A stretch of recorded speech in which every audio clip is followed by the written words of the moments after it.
Hello everyone and welcome back to my New Delhi, India video part 2. So we are currently driving back from the city of Agra where the Taj Mahal is to our hotel in downtown New Delhi area. We did a lot of shopping stops, but I didn't buy much other than a scarf at one of the shopping areas that we went to. I was very fascinated by the lack thereof traffic regulation here in New Delhi and India in general. As you can see, 3 guys to a motorcycle, that's pretty insane. But driving through the streets was very eye-opening and almost informative for me here. It was definitely a culture shock being in India because it's a third world country and there are a lot of beggars and people on the street asking for money, providing a service, eating, and it is sad to see, but it definitely makes you grateful for the things that you have because not everybody around the world can have things like most people are privileged to have. So it was definitely a wonderful experience to drive that much. Hello everyone, I am back in my hotel room. I am just drinking a Coke Zero out of this wine glass because I figured I would just wind down and chill a little bit before I take my nap before heading back to JFK tonight.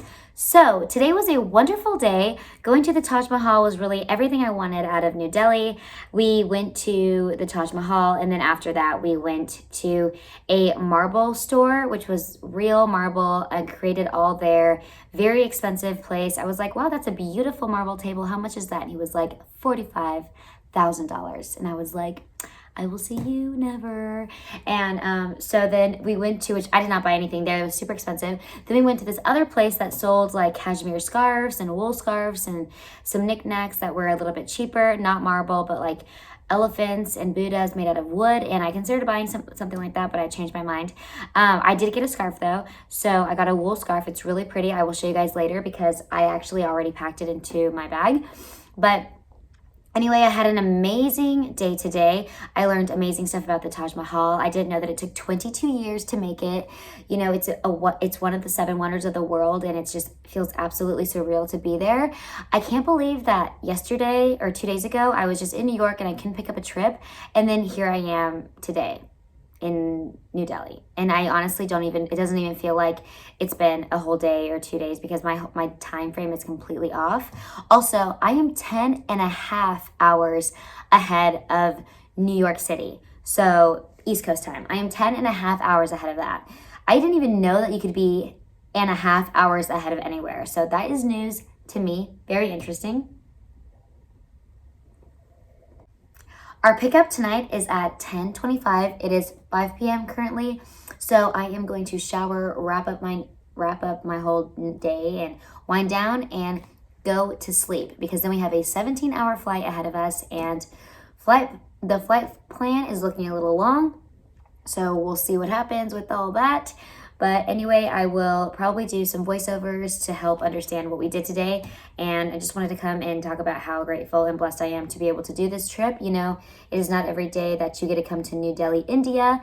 And I'm very lucky to have been able to do this and experience this. I'm also very lucky to have had a really cool crew to be able to go and explore, take pictures, and shop with. Like, that was amazing. It's always nice to be able to be in a group.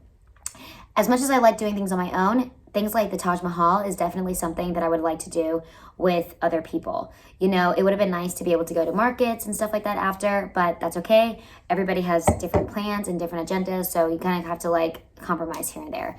But anyway, I'm going to go ahead and end this little clip here. I hope you guys enjoyed my Taj Mahal experience and also being in New Delhi. There's nothing else that's going to be in regards to actual New Delhi right now. So I will see you guys when I get to the airport and on the airplane. See you later. Okay, so thankfully I was able to take about a 4-hour nap before going on this long flight. I wasn't able to film much at the airport just because we had to do a lot of security passes before getting on the plane, and we found out that our flying time was actually going to be over 17 hours, so the crew was going to go illegal.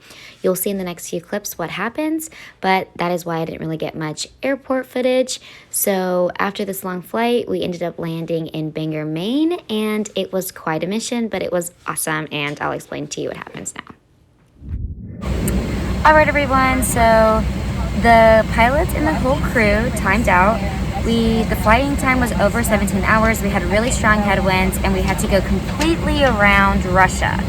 So we were not able to legally make this flight. So we are currently in Bangor, Maine, getting recrewed. We already been recrewed. Everybody that is now working is on this plane, and I am sitting in a business class seat because I am deadheading to JFK, and then from JFK I will then go to Fort Lauderdale or Miami. So it's been a crazy adventure. I will sit down and talk to you all later and explain in more detail, but really that's the gist of it. So we basically timed out. It's an FAA regulation, so we had to get a new crew and are currently in Bangor, Maine, and just waiting to go to JFK. Flying time was 16 hours and 13 minutes to Bangor, Maine, but to JFK would have been over 17 hours. So that's why we timed out. It's been crazy, but I actually have had a blast working this flight, and even with the complications, I find it just an experience. So it's been great. I'm actually really happy. None of the passengers are getting off the plane. They are all just going straight to JFK with us, everybody. So it's really not an issue. It's just that if they're delayed or something, will get rebooked onto their next flight. But everything else stays the same. So yeah, hopefully it all works out and everybody can clear customs and get to their next flights and get rebooked, and it's a simple process. So apparently somebody called like 911 on the plane whenever we landed, so that was kind of insane. But I don't know who it was or why they did it, but I think people get a little antsy and worried. But there's really nothing to worry about. It was just we timed out. There's nothing else wrong with the airplane or the aircraft or the crew or anything like that. So we are just waiting to go, and I am ready to be home in Fort Lauderdale. It's been real. It's been fun. No, it has not been. Jess and Jess are ready to go home. A long flight. A long day. Okay, everyone, I am back in JFK. It was a very smooth flight to Bangor. I slept the whole time. It was only like an hour. And now I am gonna commute to Miami instead of Fort Lauderdale because all the flights to Fort Lauderdale are pretty awful. So just gonna have my boyfriend come and get me from Miami, which is a little bit farther for us, but you know, gotta do what you gotta do. All right, I am ready to go home.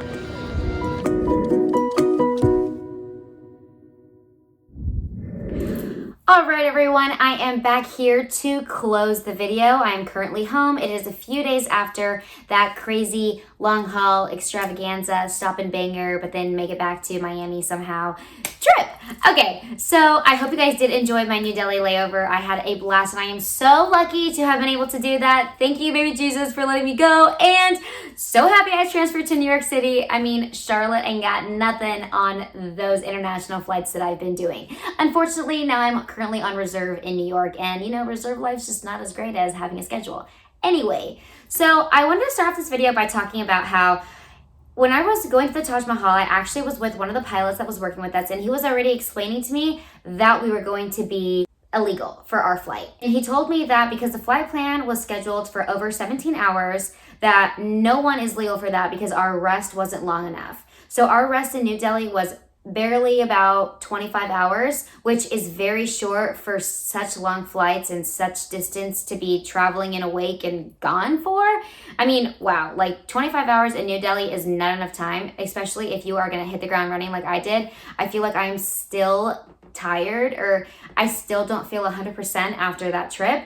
It was 100% worth it. I will love to go again, but it is a lot on your body. So he told us that when they would do flights from like DFW to Hong Kong, the layover time had to exceed a certain amount. So they would have sometimes over 48 hours at that specific layover for them to be able to fly back to Dallas without going illegal or having any crew rest. And they were also not allowed to fly a certain amount of time before that trip and after that trip. So there is a lot of legalities that go into just for pilots in general when it comes to flying these long hauls. And we have legalities in ourselves. We can't have a duty day that's past 18 hours. So exactly why everybody timed out. I did want to say that a lot of people ask me, like, what do you do on these long haul flights? Like, how do you get any rest? And we are legally allowed to take crew rest. The 777-300 actually has crew bunks upstairs. I don't want to go into too much detail about where it is, but there is like a little staircase and there are crew bunks, and we are allowed to go there and take crew rest. Depending on how long the flight is, it will determine how long your rest can be. And there can never be less than 5 flight attendants actively like on duty, not in the crew bunks. But depending on the amount of flight attendants, usually sometimes it can be more. If there's 13 flight attendants like there is for this trip, then there is more than 5 people awake in the cabin. For a flight that's over 14 hours, I think our minimum allowed rest time is about 3 hours or so. So that is very nice to be able to go up to the bunks and take a break, pretty much. To have everybody be awake and available to passengers for over 15, 16, 17 hours is insane to me. This flight coming back was 16 hours and like 10 minutes. So that was the longest flight I have ever done in my career as a flight attendant, which I know is not that long of a career since I've only been flying since 2018. But like, let me tell you, it was wild. Like when I landed, I was like, I can't believe we're here. So anyway, it was, and trust me, those passengers were up. They were going. They were like, can we have some tea? Can we have some hot water? Can we have anything? Like, I'm bored. Help me, talk to me, do something with me. I'm bored. And it was like definitely like up and going. So luckily we are able to take crew rest for those. And if it wasn't for those crew rest, I really don't know how I'd make it that flight because that was really long. It definitely was a great experience to be able to do a long flight like that. I would love to do it again. If I planned better and slept more on the layover, it would be a lot easier to do those flights, for example. And if I was prepared to come home and sleep right away and then get my body adjusted to being back to normal routine, I think that it would have been a little bit easier for me personally. But I wouldn't take it back, and I plan on next time going, I will just take into account those more important necessities for my body. But this time, I had never been to New Delhi, and I was like, you better bet your bottom dollar that I am going to the Taj Mahal, even if my layover is only 12 hours. So I did. It was a blast, and I know you guys all saw that on the last video, so thank you so much for watching that. But I pretty much just wanted to talk about that, how it was the longest flight ever. It was really cool to work, and I actually enjoyed getting stuck in Bangor because I felt like it was a cool little experience that not everybody goes through. I also wanted to show you the cute scarf that I bought in New Delhi. It was so pretty. I loved it. I haven't used it yet, but I will use it soon. Also, I got my transfer to go to Miami April 1st. I am so excited. No more commuting life for me starting April 1st. Thank you, baby Jesus. Commuting is a mission and a half. New York trips are amazing and they're a blessing in themselves, but wow, having to commute and go to work is a struggle. But I'm not gonna have to do that anymore. That is gonna make my job, my life so much easier. I'm gonna go ahead and end this video here. Thank you so much for watching. Please do not forget to like, comment, and subscribe to my channel, and I'll see you guys in the next one. Have a great rest of your day. Bye.